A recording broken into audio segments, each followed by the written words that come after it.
बिस्मिल्लाहिर्रहमानिर्रहीम। Dear students, आज जो हम बात करेंगे वो टेंथ क्लास के बारे में बात करेंगे। उसका फर्स्ट चैप्टर जो है वो है क्वाड्रेटिक इक्वेशन, या उर्दू में उसे बोला जाए तो दो दर्जी मसावात बोला जाता है। आज हम उसके बारे में डिस्कस करेंगे। तो फर्स्ट ऑफ ऑल हमें पता होना चाहिए दो दर्जी मसावात क्या होती है या क्वाड्रेटिक इक्वेशन क्या होती है। इसकी डेफिनेशन कुछ यूँ करेंगे हम कि उर्दू में पहले लिख देता हूँ। कहता है ऐसी मसावात जिसमें किसी मुतगय्यर का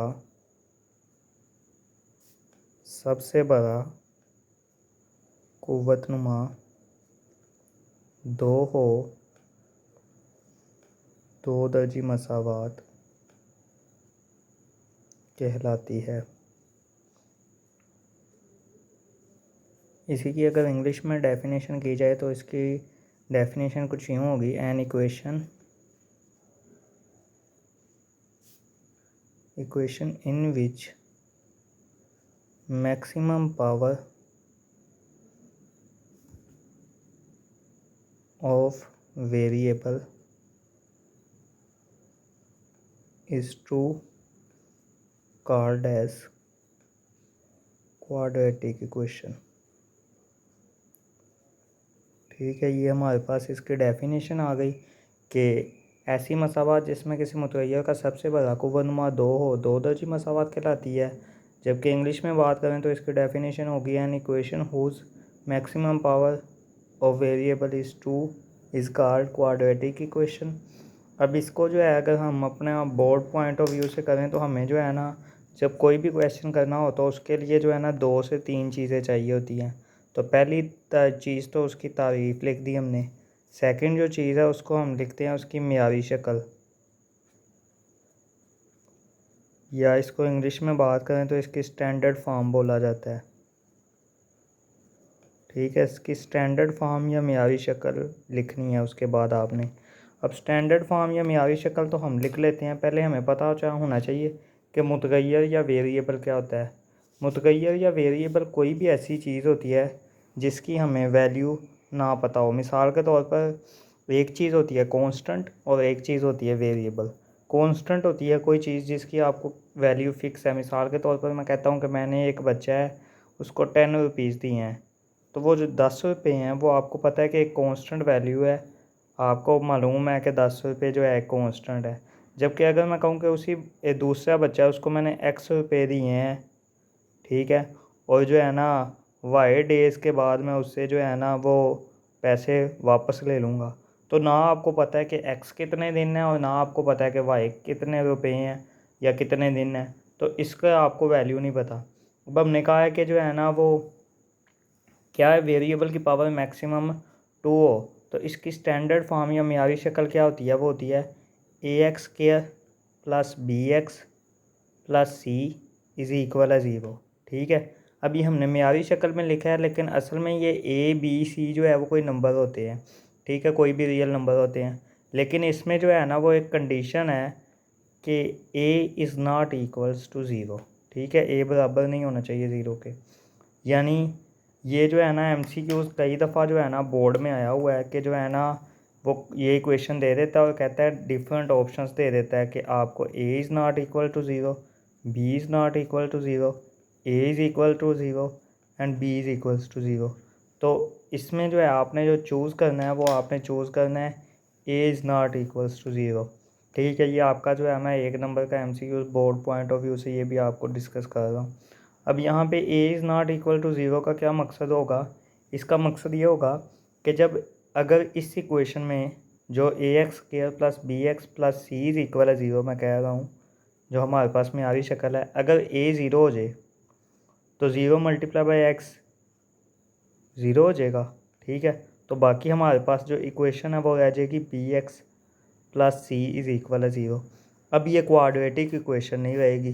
क्यों? क्योंकि इसमें अब वेरिएबल की मैक्सिमम पावर 2 नहीं रही, बल्कि अब पावर क्या है 1। और ऐसी इक्वेशन जिसमें जो है वो किसी वेरिएबल की मैक्सिमम पावर 1 हो उसको हम लीनियर इक्वेशन बोलते हैं, या उसको हम जो है ना उर्दू में यकदर्जी मसावात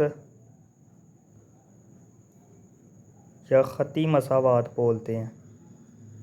ठीक है, लीनियर इक्वेशन जो है वो इंग्लिश में बोलते हैं उसको, जिसमें जो है ना किसी वेरिएबल की पावर मैक्सिमम जो है वो 1 हो, उसको हम लीनियर इक्वेशन बोलते हैं।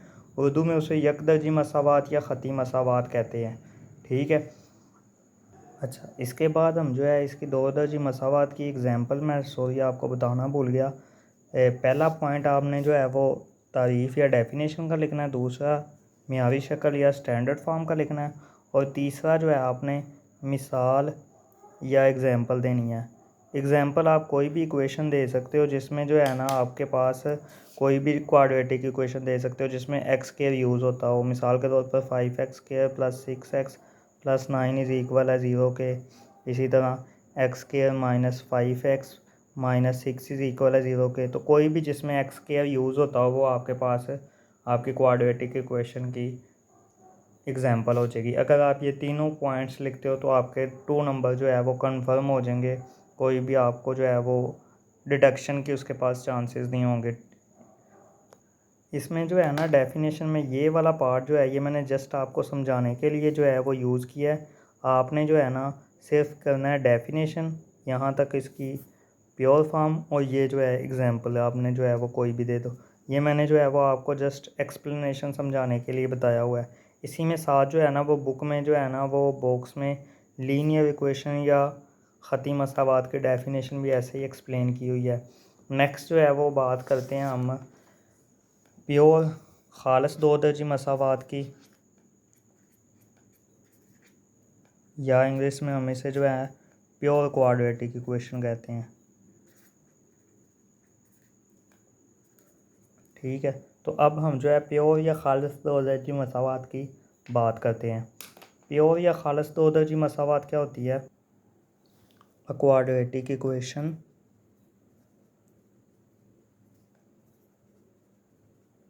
इन विच coefficient of x becomes 0 is called pure quadratic equation।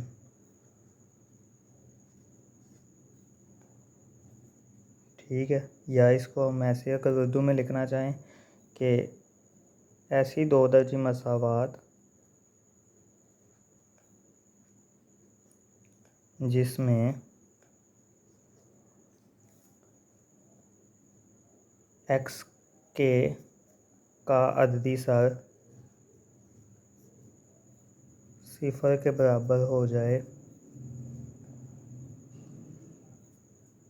खालस या प्योर दो दर्जी मसावात कहलाती है। बोर्ड में जो है वो अगर डेफिनेशन आए तो ये खालस दो दर्जी मसावात की शक्ल में भी दे सकता है और प्योर दो दर्जी मसावात की शक्ल में भी दे सकता है।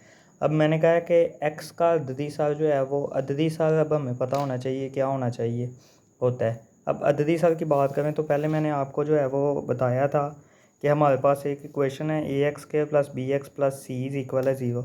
तो इसमें जो हमारे पास मुतगय्यर है वेरिएबल है उसके आगे जो रकम पड़ी होती है वो हमारे पास उसका अददी सर होता है या कोफिशिएंट होता है।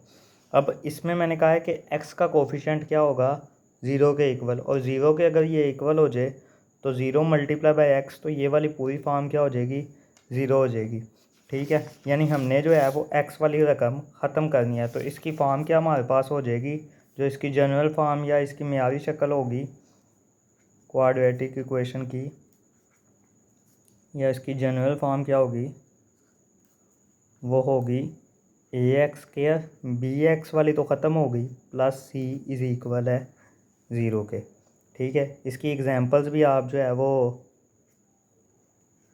कई दे सकते हैं। मिसाल के तौर पर x square minus 16 is equal है 0, एक्स के 5x स्क्वायर इज़ इक्वल है 7। तो एक्स वाली टर्म नहीं होनी चाहिए, बाकी आप जिस तरह मर्ज़ी जो मर्ज़ी वैल्यू पुट कर सकते हैं। नेक्स्ट हम बात करते हैं कि जो है ना क्वाड्रेटिक इक्वेशन को सॉल्व करने के तरीके कितने हैं या मेथड्स कितने हैं। तो methods to solve quadratic equation या दो दर्जी मसावात को हल करने के तरीके। तो क्वाड्रेटिक इक्वेशन को सॉल्व करने के जो है हमारे पास थ्री मेथड्स हैं, तीन तरीके हैं। पहले को जो है उसको हम कहते हैं फैक्टराइजेशन। ये आप लोगों ने जो है वो 9th क्लास में पहले की हुई है 5th चैप्टर में। फिर सेकंड जो है उसको हम बोलते हैं bye completing square method, by completing square method, and third one is by quadratic formula. इसकी उर्दू में अगर लिखा जाए तो इसको हम बोलते हैं बज़रिया तजज़ीह, यानी तजज़ीह की मदद से। ठीक है। बाय कंप्लीटिंग स्क्वायर को हम बोलते हैं उर्दू में बज़रिया तकमील मुरब्बा। और थर्ड है बज़रिया दो दर्जी फार्मूला। ठीक है। बोर्ड में ये भी क्वेश्चन आया हुआ है, शॉर्ट क्वेश्चन बोर्ड में, कि जो है ना कि क्वाड्रेटिक इक्वेशन को सॉल्व करने के कितने मेथड्स हैं उनको बयान करें। तो ये जो है मैंने आपको अभी जो है वो चैप्टर्स की ब्रीफिंग दे दी है। नेक्स्ट लेक्चर में हम जो है ना इसके बारे में मज़ीद इन यानी क्वेश्चंस को सॉल्व करेंगे, उनको जो है ना वो आपके लिए ईजीनेस पैदा करेंगे।